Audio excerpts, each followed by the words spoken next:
fáilte go Splanc, I dtuirgnimh an léineo b'imid ag cruthú píosa álainne, ag úsáid na EOLAÍOCHTA dar nói.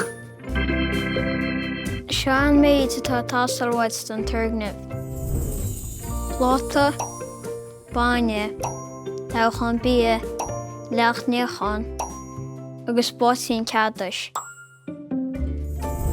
Dús chur Bainne ar an bpláta.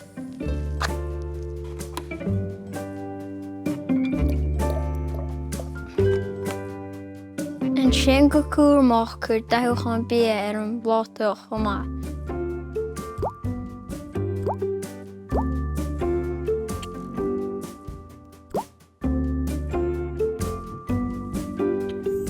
Chur leathnaíochán ar bhátaín cadais agus chur leis Bainne é.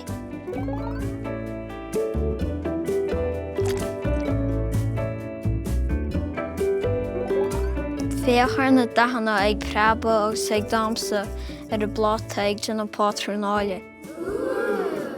An fág go mbíonn na dahanna ag damsa mar seo ná maiall ar leathnaíochán. Tá mólíní ann a éiríonn an tuisce agus a amaíonn an tuisce chomh maith. Is meascán de uisce, sáil, fitimíní agus mianóirí Bainne. Nar a chuirtear leathnaíochán leis an Bainne, chuideann sé leis an uisce agus an sáil scarann na chéile. Tá réad mar cheangaí na mólíní leathnaíochán leis na mólíní sála.